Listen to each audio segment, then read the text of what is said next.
Hi friends, ಎಲ್ರಿಗೂ ನಮಸ್ಕಾರ. ನಾನು ಮಂಜುನಾಥ್ ಬಾಡ್ಗಿ.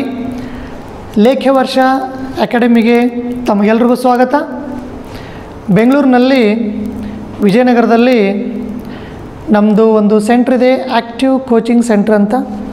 ಅಲ್ಲಿ ರೆಗ್ಯುಲರ್ ಕ್ಲಾಸಸ್ಗಳು ಕೂಡ ನಡೀತಾ ಇವೆ, ಹಾಗೂ ಕ್ರ್ಯಾಶ್ ಕೋರ್ಸ್ ಕ್ಲಾಸಸ್ಗಳನ್ನು ಕೂಡ ಮೆಂಟಲ್ ಎಬಿಲಿಟಿ ಮೇಲೆ ಮಾಡ್ತಾಯಿರ್ತೀವಿ.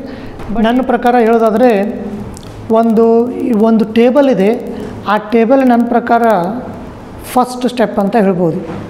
Okay, towards learning mental ability the first step is going through that table. ಆ ಟೇಬಲನ್ನು ಈಗ ನಾನು ನಿಮಗೆ ಯಾವ ಥರ ಯೂಸ್ ಮಾಡಬೇಕು ಅನ್ನೋದನ್ನು ಹೇಳ್ಕೊಡ್ತೀನಿ ಸ್ನೇಹಿತರೆ. ಆ ಒಂದು ಟೇಬಲ್ ನಿಮಗೆ ಬೇಕಂದರೆ ಈ ಒಂದು ಪೋರ್ಟಲ್ಗೆ ಹೋಗಿ ನೀವು ಅಲ್ಲಿ ಫ್ರೀಯಾಗಿ ಡೌನ್ಲೋಡ್ ಮಾಡ್ಕೋಬೋದು ಸ್ನೇಹಿತರೆ. So this is the table. ಈ ಟೇಬಲ್ ಎಲ್ಲೆಲ್ಲಿ ಯೂಸ್ ಆಗುತ್ತೆ ಅಂದರೆ ಹೆಚ್ಚು ಕಡಿಮೆ ಎಲ್ಲ ಟಾಪಿಕ್ಗಳಲ್ಲಿ ಯೂಸ್ ಆಗುತ್ತದೆ ಅಂತ ಹೇಳ್ಬೋದು ಸ್ನೇಹಿತರೆ. ಯಾಕೆಂದರೆ ಈ ಒಂದು ಟೇಬಲಲ್ಲಿ ನಿಮಗೆ ಅಂಕಿ ಮಗ್ಗಿಗಳಿವೆ. ಓಕೆ, ಸೊ ಇದರಲ್ಲಿ ಮತ್ತು ಇನ್ನೊಂದು ವಿಚಾರ ಅಂದರೆ ಈ ಟೇಬಲ್ ಎಲ್ಲೆಲ್ಲಿ ಯೂಸ್ ಆಗುತ್ತದೆ ಅಂದರೆ ಕೋಡಿಂಗ್ ಆ್ಯಂಡ್ ಡಿಕೋಡಿಂಗಲ್ಲಿ ಯೂಸ್ ಆಗುತ್ತೆ. ನಂತರ ಯಾವುದೇ ಟಾಪಿಕ್ ಆಗಿರ್ಬೋದು, ಕ್ಯಾಲ್ಕುಲೇಷನ್ ಬಂದಾಗ ಈ ಕ್ಯಾನ್ಸಲೇಷನ್ ಮಾಡುವಾಗ ತುಂಬ ಯೂಸ್ ಆಗುತ್ತೆ. ನಂತರ ಕೋಡಿಂಗ್ ಆ್ಯಂಡ್ ಡಿಕೋಡಿಂಗಲ್ಲಿ ಯೂಸ್ ಆಗುತ್ತೆ. ನಂತರ ಪ್ರೊಬಾಬಿಲಿಟಿ, ಸಂಭವನೀಯತೆಯಲ್ಲಿ ಯೂಸ್ ಆಗುತ್ತೆ. ಓಕೆ, ಮತ್ತು ಸರಣಿಗಳ ಮೇಲೆ ಸಮಸ್ಯೆಗಳು ಅಲ್ಲಿ ಯೂಸ್ ಆಗುತ್ತೆ.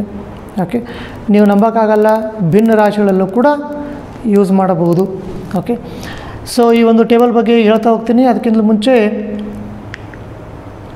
speakupclass.com ಈ ಒಂದು ಪೋರ್ಟಲ್ಗೆ ವಿಸಿಟ್ ಮಾಡಿ, ಹಾಗೂ ಈ ಒಂದು ಟೇಬಲನ್ನು ನೀವು ಅಲ್ಲಿ ಫ್ರೀಯಾಗಿ ಡೌನ್ಲೋಡ್ ಮಾಡ್ಕೋಬೋದು ಸ್ನೇಹಿತರೆ. ಸೊ speakupclass.com ಅಲ್ಲಿ ಮೆಂಟಲ್ ಎಬಿಲಿಟಿ ಸೆಷನ್ಸ್ಗಳು ಅವೈಲೇಬಲ್ ಇವೆ. They are exclusively videos are made for PSI exam. Okay, so ಈ ಒಂದು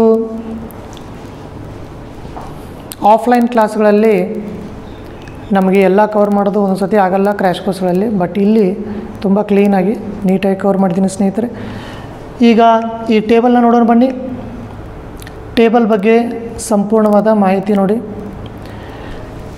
ಇಲ್ಲಿ 2 ಇದೆ ನೋಡಿ. 2 ಅಂದರೆ 2 ಅಂಕಿ ಮಗ್ಗಿವು. 2 1s 2, 2 2s 4, 2 3s 6, 2 4s 8. ಆ ರೀತಿಯಾಗಿ ಬರೀ 2 10s 20ವರೆಗೆ ಅಷ್ಟೇ ಅಲ್ಲ, 2 11s 22, 2 12s 2 13s ಆ ಥರ 2 30s 60 ಅಲ್ಲಿವರೆಗೆ ಇದೆ. ನಂತರ ಅದೇ ರೀತಿಯಾಗಿ 3 1s 3, 3 2s 6, 3 3s 9 ಈ ಥರ 3 30s 90 ಅಲ್ಲಿವರೆಗೆ. ಅದೇ ಥರ 4 1s 5 1s ಎಲ್ಲಿವರೆಗಿದೆ ಅಂದರೆ 30 ಅಂಕಿ ಮಗ್ಗಿಯೊಳಗೂ ಇದೆ. 30 up to 30 tables. So 30s 900 ಇಲ್ಲಿವರೆಗೂ ಇದೆ. ಈ ಒಂದು ಟೇಬಲ್ಸ್ಗಳ ವಿಚಾರಕ್ಕೆ ಬಂದಾಗ ಜಾಸ್ತಿ ಇಂಪಾರ್ಟೆಂಟ್ ಟೇಬಲ್ಸ್ ಯಾವುವು? ಓಕೆ, ಸೊ ಅತ್ಯಂತ ಮಹತ್ವದ ಅಂಕಿ ಮಗ್ಗಿಗಳು ಯಾವ್ಯಾವು ಅಂದರೆ 13, 17, 19 ಇವು 3 ಅಂಕಿ ಮಗ್ಗಿ ಮಾತ್ರ ಕಂಪಲ್ಸರಿ ಬೈಹ್ಯಾರ್ಟ್ ಮಾಡಬೇಕು. ನೀವು ಯಾವುದೇ ಸ್ಪರ್ಧಾತ್ಮಕ ಪರೀಕ್ಷೆಗೆ ಸಿದ್ಧತೆ ಮಾಡ್ತಾಯಿದ್ದೀರಾ ಅಂದರೆ ಕಂಪಲ್ಸರಿ ಯಾವ್ಯಾವು 13, 17, 19 ಇವು 3 ಅಂಕಿ ಮಗ್ಗಿಗಳನ್ನು ಕಂಪಲ್ಸರಿ ಬೈಹ್ಯಾರ್ಟ್ ಮಾಡಲೇಬೇಕು. 2ರಿಂದ 10ರವರೆಗೆ ಎಲ್ರಿಗೂ ಹೆಚ್ಚು ಕಡಿಮೆ ಗೊತ್ತೇ ಇರ್ತವೆ. ಪ್ರಾಬ್ಲಮ್ ಸ್ಟಾರ್ಟ್ ಆಗೋದು 11ರ ನಂತರದಿಂದ. All are not important, but these are the most important ones. ಈಗ 13 1 13, 13 2 26, 13 10 130 ಇವು 3 ಆಲ್ರೆಡಿ ಗೊತ್ತೇ ಇರ್ತವೆ. ಓಕೆ, ನೀವು ಬೈಹ್ಯಾರ್ಟ್ ಮಾಡೋರು ಮಧ್ಯಕ್ಕೆ 7 ಅಷ್ಟೇ ಬೈಹ್ಯಾರ್ಟ್ ಮಾಡಬೇಕು. ಹೌದಾನೆ? 13 ಅಂಕಿ ಬಗ್ಗೆ ಬೈಹ್ಯಾರ್ಟ್ ಮಾಡಂದರೆ ಇವು 3 ಆಲ್ರೆಡಿ ಗೊತ್ತೇ ಇರ್ತವೆ. ಮಧ್ಯಕ್ಕೆ ಇರೋ 7 ಮಾತ್ರ ಕ್ಲೀನಾಗಿ ಬೈಹ್ಯಾರ್ಟ್ ಮಾಡಬೇಕು. 13 5 ಎಷ್ಟು, 13 5 ಎಷ್ಟು ಅಂದರೆ 65 ಅಂತ ಹೇಳಿದರೆ ದೊಡ್ಡ ವಿಚಾರ ಅಲ್ಲ. ಇದು ಏನು ಅಂತ ಕೇಳಿದರೆ 13 9 ಅಂತ ಹೇಳಬೇಕು. ಅಷ್ಟರ ಮಟ್ಟಿಗೆ ಟೇಬಲ್ಸ್ಗಳು ರೆಡಿ ಇರಬೇಕು. ಓಕೆ, ಇದು ಏನು ಅಂತ ಕೇಳಿದರೆ ಅಲ್ಲೇ ಹಿಂದೆ ಮುಂದೆ ಮಾಡಿ ಬರೆದಿರ ಅಂತ ಹೇಳ್ಬಾರ್ದು. ಇದು 19 9 ಇದು 19 9s 171. So the most important tables 13, 17, 19 ಇವೆಲ್ಲವೂ ಇಲ್ಲಿ ಈ ಒಂದು ಟೇಬಲ್ ಸಿಗ್ತವೆ ಸ್ನೇಹಿತರೆ. ಅವನು ಮಾತ್ರ ಪಕ್ಕ ಬೈಹ್ಯಾರ್ಟ್ ಮಾಡಬೇಕು. ಓಕೆ, ಈಗ ಒಂದು ಎಕ್ಸಾಂಪಲ್ ಕೊಡ್ತೀನಿ ನೋಡಿ. ಗುಂಪಿಗೆ ಸೇರಿದಿರೋದನ್ನು ಬರೆಯಿರಿ. ಆಡ್ ಮ್ಯಾನ್ ಔಟ್, ಗುಂಪಿಗೆ ಸೇರಿದಿರೋದನ್ನು ಬರೆಯಿರಿ. ಎಲ್ಲವೂ 13ರಿಂದ ಡಿವೈಡ್ ಆಗುತ್ತವೆ, ಒಂದು ಮಾತ್ರ 13ರಿಂದ ಡಿವೈಡ್ ಆಗಲ್ಲ. ಈ ಥರ ಕೊಟ್ಟಿದ್ದಾನೆ. ಓಕೆ, ಸೊ 13 ಅಂಕಿ ಮಗಿ ಯಾರಿಗೆ ಗೊತ್ತೋ ಅವರು ಮೂವ್ ಆಗ್ತಾರೆ, ಗೊತ್ತಿಲ್ಲದೇ ಇರೋರು ಅಲ್ಲೇ ಸ್ಟಾಪ್ ಆಗಿಬಿಡ್ತಾರೆ. ಅದರ ಅರ್ಥ ನೀವು science background arts background matter ಆಗಲ್ಲ, 13 ಅಂಕಿ ಮಗಿ ಯಾರಿಗೆ ಗೊತ್ತು ಯಾರಿಗೆ ಗೊತ್ತಿಲ್ಲ ಅದು ಮ್ಯಾಟ್ರ್ ಆಗುತ್ತೆ. Therefore it is extremely important to by heart these 3 tables. So ಒಂದೊಂದು ಸತಿ ಏನು ಮಾಡಿದಾನಂದರೆ ಈ ಥರ ರೇಷೋಸ್ಗಳ ಮೇಲೆ ಕ್ವಶನ್ಸ್ ಕೇಳಿದ್ದಾನೆ. ಅಲ್ಲಿ 13 ಅಂಕಿ ಮಗಿ ಗೊತ್ತಿದ್ರೆ ಮಾತ್ರ ಅವ್ನು ಕ್ಯಾನ್ಸಲ್ ಮಾಡ್ಬೋದು, ಬೇರೆ ಯಾವ ನಂಬರಿಂದನೂ ಕ್ಯಾನ್ಸಲ್ ಆಗಲ್ಲ. ಅದರ ಅರ್ಥ ಏನು ಅಂದರೆ ಒಟ್ಟಿನಲ್ಲಿ directly or indirectly he is checking your knowledge on these 3 tables. ಅದಕ್ಕೋಸ್ಕರ 13, 17, 19 most important tables, compulsory by heart ಮಾಡಲೇಬೇಕು. ಇದು ಬಿಟ್ಟರೆ what else is there in the table. ಮತ್ತು ಟೇಬಲ್ ಏನಿದೆ ನೋಡಿ, ಅಂಕಿ ಮಗಿ ಆಯಿತು. Okay, reciprocals. ರೆಸಿಪ್ರೋಕಲ್ಸ್ ಅಂದರೆ ಉಲ್ಟಾಗಳು. 1/1 ಅಂದರೆ ಏನು? 1.000. 1/2 ಅಂದರೆ ಏನು? 0.500. 1/3 ಅಂದರೆ 0.333. 1/4 ಅಂದರೆ 0.250. ಸೊ ಆ ಬೆಲೆಗಳು ಎಲ್ಲಿವರೆಗಿವೆ? 1/30ವರೆಗೆ ಇವೆ. ಮತ್ತೇನಿದೆ? These are called reciprocals. ಕನ್ನಡದಲ್ಲಿ ಅದಕ್ಕೆ ಅಂತೀವಿ, ರೆಸಿಪ್ರೋಕಲ್ಸ್ಗೆ ಏನಂತಾರೆ ಕನ್ನಡದಲ್ಲಿ? ವ್ಯುತ್ಕ್ರಮಗಳು. ಓಕೆ, ವ್ಯುತ್ಕ್ರಮಗಳು ಅಂದರೆ ರೆಸಿಪ್ರೋಕಲ್ಸ್. ಹಿಂದಿನಲ್ಲಿ ಉಲ್ಟಾ. ಓಕೆ, ಉಲ್ಟಾಗಳು, ವ್ಯುತ್ಕ್ರಮಗಳು ಇವೆಲ್ಲ. ಇನ್ನು ಸ್ಕ್ವೇರ್ಸ್, ವರ್ಗ ಸಂಖ್ಯೆಗಳು 1 1 1 2 2 4 3 3 9 4 4 16 ಆ ರೀತಿಯಾಗಿ ಎಲ್ಲಿವರೆಗೆ? 30 30 900ವರೆಗೆ. ಇದು ಎಲ್ಲಿ ಜಾಸ್ತಿ ಯೂಸ್ ಆಗುತ್ತದೆ ಅಂದರೆ ವರ್ಗಗಳು, ಸಿರೀಸ್ ಸರಣಿಗಳು ಹಾಗೂ ಮಿಸ್ಸಿಂಗ್ ನಂಬರ್ಸ್, ಬಿಟ್ಟು ಹೋದ ಸಂಖ್ಯೆಗಳು.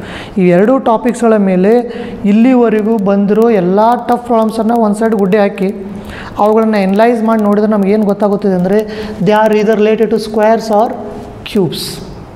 ಇಲ್ಲಿವರೆಗೂ ಬಂದಿರೋ ಎಲ್ಲ ಟಫ್ ಪ್ರಾಬ್ಲಮ್ಸ್ಗಳು ವರ್ಗ ಸಂಖ್ಯೆಗಳ ಮೇಲಿವೆ, ಇಲ್ಲಾಂದರೆ ಘನ ಸಂಖ್ಯೆಗಳ ಮೇಲಿವೆ. ಹಾಗಾಗಿ ಘನ ಸಂಖ್ಯೆಗಳು ಅಟ್ಲೀಸ್ಟ್ 10ರವರೆಗಾದರೂ ಬೈ ಹೆಟ್ ಇರಬೇಕು. Okay, up to 10 cube. ವರ್ಗ ಸಂಖ್ಯೆಗಳು 30ರವರೆಗೆ ಬೈ ಹೆಟ್ ಮಾಡೋದು ಒಳ್ಳೆಯದು.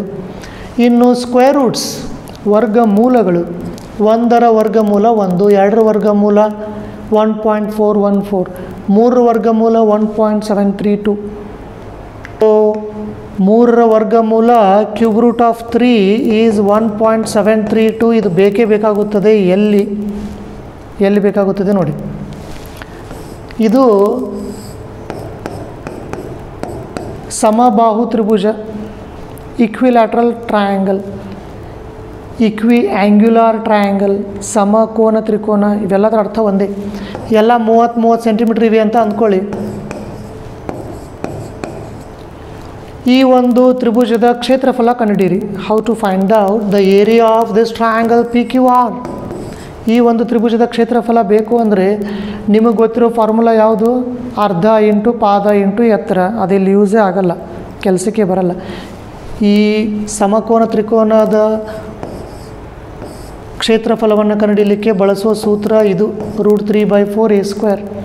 √3 ಬೆಲೆನೇ ಗೊತ್ತಿಲ್ಲ ಅಂದರೆ ಮುಗೀತಲ್ಲ. ಅಥವಾ ನಿಮ್ಗೆ ಹೆಂಗೆ ಕಂಡುಹಿಡಿಯಬೇಕು ಅನ್ನೋದು ಗೊತ್ತಿದ್ರೂ ಕೂಡ that will take a longer time. Okay, so in order to save time ಏನು ಮಾಡ್ಬೋದು? √3 ಇದ್ದಲ್ಲಿ ಇಮಿಡಿಯೇಟಾಗಿ ಏನು ಬರೆದ್ಬಿಡ್ಬೋದು. This is the advantage. Okay, ಇದು ಬಿಟ್ಟರೆ ವರ್ಗಮೂಲ ಆಯಿತು. ಇನ್ನು ಘನಮೂಲಗಳು. ಘನಮೂಲಗಳ ಬಗ್ಗೆ ಒಂದು ವಿಶೇಷತೆ ಹೇಳೋದಾದರೆ ಘನಮೂಲಗಳನ್ನು ಕಂಡುಹಿಡಿಯಲಿಕ್ಕೆ ಮೆಥಡ್ ಇನ್ನೂವರೆಗೂ ಸಿಕ್ಕೇ ಇಲ್ಲ ಅಂತ ನಾನು ಇತ್ತೀಚೆಗೆ ಡೆಕ್ಕನ್ ಹೆರಾಲ್ಡಲ್ಲಿ ಎಜುಕೇಷನ್ ಸಪ್ಲಿಮೆಂಟಲ್ಲಿ ಓದಿರೋದು. Okay, we don't have method to find out the cube root. ಆದರೂ ಇಲ್ಲಿ ಕ್ಯೂಬ್ ರೂಟ್ಸ್ಗಳ ಒಂದು ಲಿಸ್ಟ್ ಇದೆ. ಓಕೆ, ಸೊ ನನ್ನ ಪ್ರಕಾರ ಈ ಟೇಬಲಲ್ಲಿ ಮೋಸ್ಟ್ ಇಂಪಾರ್ಟೆಂಟ್ ಕಾಲಮ್ ಯಾವುದು ಅಂದರೆ cube root, which is not available anywhere. Okay, ಮತ್ತು ಅದು ಬಿಟ್ಟರೆ ಮತ್ತೇನಿದೆ ಇಲ್ಲಿ ನೋಡಿ. ಹಾರ್ಟ್ ಇದೆ, ರೆಡ್ ಇನ್ ಕಲರ್. ಸ್ಪೇಡ್ ಇದೆ, ಬ್ಲ್ಯಾಕ್ ಇನ್ ಕಲರ್. ಡೈಮಂಡ್ ಇದೆ, ರೆಡ್ ಇನ್ ಕಲರ್. ಮತ್ತು ಕ್ಲಬ್ ಇದೆ, ಬ್ಲ್ಯಾಕ್ ಇನ್ ಕಲರ್. ನೀವು ಇಸ್ಪೀಟ್ ಎಲೆಗಳನ್ನು ಓಪನ್ ಮಾಡಿದರೆ ಈ 4ರಲ್ಲಿ ಒಂದು ಚಿತ್ರ ಇದ್ದೇ ಇರುತ್ತದೆ ಪ್ರತಿಯೊಂದು ಎಲೆಯ ಮೇಲೆ. Okay, jokers are not allowed, blank cards are also not allowed. Okay, ಇವು 4 ಚಿತ್ರಗಳು ಇದ್ದೇ ಇರುತ್ತವೆ, 4ರಲ್ಲಿ ಒಂದು ಚಿತ್ರ ಇದ್ದೇ ಇರುತ್ತೆ ಪ್ರತಿಯೊಂದು ಎಲೆಯ ಮೇಲೆ. ಸೊ ಪ್ರತಿಯೊಂದು ಎಲೆ ಯಾವ್ಯಾವ ಇರುತ್ತವೆ? ಎಕ್ಕ ಇರುತ್ತದೆ, ಏಸ್ ಅಂತೀವಿ, ಅದ್ರ ಮೇಲೆ ಬರೆಯೋದು ಬರೀ ಎ, ಹೇಳೋದು ಏಸ್ ಎಕ್ಕ ಅಂತ ಹೇಳ್ತೀವಿ.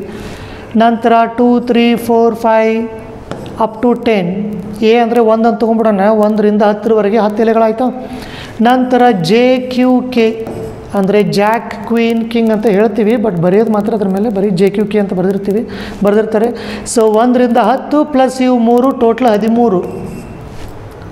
ಒಟ್ಟು 13 ಎಲೆಗಳು ಯಾವುವು ಅಂದರೆ ಇದೇ ಒಂದು ಈ ಚಿತ್ರದ 13 ಎಲೆಗಳು ಸಿಗುತ್ತವೆ. ಅದೇ ರೀತಿಯಾಗಿ ಈ ಚಿತ್ರದ 13, ಈ ಚಿತ್ರದ 13, ಈ ಚಿತ್ರದ 13. ಸೊ ಪ್ರತಿಯೊಂದು ಚಿತ್ರದ ಎಲೆಗಳು 13, 13, 13, 13. ಅದರ ಅರ್ಥ ಒಂದು ಪ್ಯಾಕಲ್ಲಿ, ಒಂದು ಕಟ್ಟು ಇಸ್ಪೀಟ್ ಎಲೆಗಳಲ್ಲಿ ಟೋಟಲ್ ಎಷ್ಟು ಎಲೆಗಳು ಇರುತ್ತವೆ ಸ್ನೇಹಿತರೆ? 52 ಎಲೆಗಳು ಇರುತ್ತವೆ. ಇದು ನಮಗೆ ಎಲ್ಲಿ ಯೂಸ್ ಆಗುತ್ತದೆ? ಸಂಭವನೀಯತೆ ಟಾಪಿಕಲ್ಲಿ ಯೂಸ್ ಆಗುತ್ತದೆ. Probability, pack of cards. Okay, ಇನ್ನು ಕೋಡಿಂಗ್ ಆ್ಯಂಡ್ ಡಿಕೋಡಿಂಗ್ ಬರೋದಾದರೆ ಎ ಅಂದರೆ 1, ಬಿ ಅಂದರೆ 2, ಸಿ ಅಂದರೆ 3, ಡಿ ಅಂದರೆ 4. ಈ ಕೋಡ್ಗಳನ್ನು ಬ್ಯಾಟ್ ಮಾಡಿಕೊಟ್ಕೊಂಡಿರ್ಬೇಕು. ಸ್ವಲ್ಪ ಜನ ಈ ಥರ ಎಲ್ಲ ಟ್ರಿಕ್ಸ್ ರೆಡಿ ಮಾಡಿದ್ದಾರೆ, ಈ ಜ್ಯೋತಿ ಆ ಜ್ಯೋತಿ ಅಂತ. ಇ ಅಂದರೆ 5ನೇ ಅಕ್ಷರ, ಜೆ ಅಂದರೆ 10ನೇ ಅಕ್ಷರ, ಓ 15, ಇದು 20, ಇದು 25.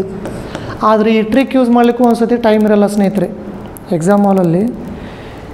ಎಕ್ಸಾಮ್ ಹಾಲಲ್ಲಿ ಎಲ್ಲರಿಗೂ 3 hours ಟೈಮ್ ಕೊಟ್ಟಿರ್ತಾರೆ ಅಂತ ಅಂದ್ಕೊಳ್ಳೋಣ. ಎಲ್ರಿಗೂ ಸೇಮ್ ನಂಬರ್ ಆಫ್ ಕ್ವಶನ್ಸ್, ಎಲ್ರಿಗೂ ಸೇಮ್ ಅಮೌಂಟ್ ಆಫ್ ಟೈಮ್. ಆದರೆ ಒಂದು ಪರ್ಟಿಕ್ಯುಲರ್ ಪ್ರಾಬ್ಲಮನ್ನು ಸಾಲ್ವ್ ಮಾಡಲಿಕ್ಕೆ ಒಬ್ಬನಿಗೆ 5 ನಿಮಿಷ ಸಿಗ್ಬೋದು, ಇನ್ನೊಬ್ಬನಿಗೆ 1 ನಿಮಿಷ ಸಿಗ್ಬೋದು, ಮತ್ತೊಬ್ಬನಿಗೆ ಬರೀ 10 ಸೆಕೆಂಡ್ ಸಿಗ್ಬೋದು, ಇನ್ನೊಬ್ಬನಿಗೆ ಪೇಜ್ ಟರ್ನ್ ಮಾಡೋಕ್ಕೂ ಟೈಮ್ ಸಿಗದೇ ಇರ್ಬೋದು. Anything is possible in the examination hall. ಅದಕ್ಕೋಸ್ಕರ ಈ ಟ್ರಿಕ್ ಯೂಸ್ ಮಾಡೋಕ್ಕೂ ಟೈಮ್ ಸಿಗುತ್ತೆ ಅನ್ನೋದು ಏನು ಗ್ಯಾರಂಟಿ? ಅದಕ್ಕೋಸ್ಕರ ಏನು ಮಾಡಬೇಕು? ಟೇಬಲಲ್ಲಿ ಬ್ಯಾಟ್ ಮಾಡಿ ಇಟ್ಕೊಂಡಿರ್ಬೇಕು. ಇದು ಏನು ಅಂತ ಕೇಳಿದರೆ 6 ಅಂತ ಹೇಳಲೇಬಾರ್ದು, 18 ಅಂತ ಹೇಳಬೇಕು. ಅಷ್ಟರ ಮಟ್ಟಿಗೆ ರೆಡಿ ಇರಬೇಕು. ಇರೋದೇ 26 ಬ್ಯಾಟ್ ಮಾಡೋದ್ರಲ್ಲಿ ಏನು ಪ್ರಾಬ್ಲಮ್ ಇಲ್ಲ. And one more important thing, there is sufficient time. ಇನ್ನೂ ಒಂದು ಇಂಪಾರ್ಟೆಂಟ್ ವಿಚಾರ ಅಂದರೆ ABCDEF 1 2 3 4 5 6 ಅವು 6 ಗೊತ್ತೇ ಇರ್ತವೆ. ಲಾಸ್ಟ್ ಒಂದು 3 ಗೊತ್ತೇ ಇರುತ್ತಲ್ಲ, XYZ 24 25 26. ಇಲ್ಲಿ 6, ಅಲ್ಲಿ 3, 9 ಆಲ್ರೆಡಿ ಗೊತ್ತಿವೆ out of total of 26. 26 9 already ಗೊತ್ತಿದೆ ಅಂದರೆ ಇನ್ನು 17 ಅಷ್ಟೇ ನೀವು ಬ್ಯಾಟ್ ಮಾಡಬೇಕು, ವಿಚ್ ಈಸ್ ಪಾಸಿಬಲ್. ಮತ್ತು ಈ ABCDಗಳನ್ನು ಉಲ್ಟಾ ಹೇಳೋಕ್ಕೂ ಕಲಿಬೇಕು ಸ್ನೇಹಿತರೆ. That is also equally important. ZYXWVU ಉಲ್ಟಾ ಹೇಳಕ್ಕೆ ಕಲಿಬೇಕು. ಲೇಟೆಸ್ಟ್ FD ಎಕ್ಸಾಮಲ್ಲಿ ಕೋಡಿಂಗ್ ಆ್ಯಂಡ್ ಡಿಕೋಡಿಂಗ್ ಮೇಲೆ ಒಂದು ಪ್ರಶ್ನೆ ಇದೆ. ಅದು ಈ ಆಲ್ಫಾಬೆಟ್ಸನ್ನು ರಿವರ್ಸ್ ಹೇಳಲಿಕ್ಕೆ ಯಾರು ಪ್ರಾಕ್ಟೀಸ್ ಮಾಡಿರ್ತಾರೋ ಅವ್ರು ಮಾತ್ರ ಫಾಸ್ಟಾಗಿ ಮಾಡಲಿಕ್ಕೆ ಸಾಧ್ಯ ಇದೆ ಸ್ನೇಹಿತರೆ. ಇನ್ನು ಕೋಡ್ಗಳನ್ನು, ರಿವರ್ಸ್ ಕೋಡ್ಗಳು ನೋಡಿ. ಎ ಅಂದರೆ 26, ಬಿ ಅಂದರೆ 25. ಕೋಡಿಂಗ್ ಆ್ಯಂಡ್ ಡಿಕೋಡಿಂಗ್ ಇದು ಕೂಡ ಇಂಪಾರ್ಟೆಂಟ್. ಎ 26ನೇ ಅಕ್ಷರ, ಬಿ 25ನೇ ಅಕ್ಷರ, ಸಿ 24. ರಿವರ್ಸ್ ಕೋಡ್ಗಳು ಕೂಡ ಈ ಟೇಬಲಲ್ಲಿ ನಿಮಗೆ ಸಿಗುತ್ತವೆ ಸ್ನೇಹಿತರೆ. ಓಕೆ, ಮತ್ತು ಈ ಒಂದು ಮಧ್ಯಕ್ಕೆ ಹೈಲೈಟ್ ಮಾಡಿದೆ ನೋಡಿ. 1 1s 2 2s 3 3s 4 4s ಇವು ಎಲ್ಲ ವರ್ಗ ಸಂಖ್ಯೆಗಳು ಅಪ್ ಟು 900. ಓಕೆ, ಇದು ಬಿಟ್ಟರೆ ಸೆಕೆಂಡ್ ಸೈಕಲ್ ಕೆಲವೊಂದಿಷ್ಟು ಪ್ರಾಬ್ಲಮ್ಸನ್ನು ನಾನು ನೋಡಿದ್ದೀನಿ ಈ ಒಂದು ಕೋಡಿಂಗ್ ಆ್ಯಂಡ್ ಡಿಕೋಡಿಂಗಲ್ಲಿ. ಅಲ್ಲಿ ಸೆಕೆಂಡ್ ಸೈಕಲ್ ಮೇಲೆ ಕ್ವಶನ್ಸ್ ಕೇಳಿದ್ದಾನೆ. ಅದರ ಅರ್ಥ ಏನು? ಎ ಅಂದರೆ 1, ಬಿ ಅಂದರೆ 2, ಸಿ ಅಂದರೆ 3, ಝೆಡ್ ಅಂದರೆ 26 ಆಯಿತು.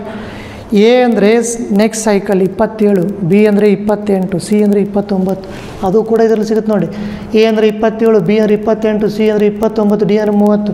You can enter one more cycle, second cycle. ಅದರ ಮೇಲೂ ಕೂಡ ಕ್ವಶನ್ಸ್ಗಳು ಬಂದಿವೆ. ಎಸ್ಪೆಷಲಿ ರೇಂಜ್ ಫಾರೆಸ್ಟ್ ಆಫೀಸರ್ ಎಕ್ಸಾಮಲ್ಲಿ ಆ ಒಂದು ಪಾಯಿಂಟ್ ಮೇಲೆ ಪ್ರಶ್ನೆಯನ್ನು ಕೇಳಿದಾನೆ ಸ್ನೇಹಿತರೆ. ಸೊ ಎಲ್ಲ ದೃಷ್ಟಿಯಿಂದ ಈ ಒಂದು ಟೇಬಲ್ ನನ್ನ ಪ್ರಕಾರ one of the most important table. ಮತ್ತು ಈ ಎಲ್ಲ ಇಷ್ಟೊಂದು ಮಾಹಿತಿಗಳು ಒಂದೇ ಶೀಟಲ್ಲಿ, ಒಂದೇ ಪೇಜಲ್ಲಿ ಸಿಗೋದು ತುಂಬ rare. And this is how this page is so much important for mental ability. Okay, so I wish you all the best once again. Thank you.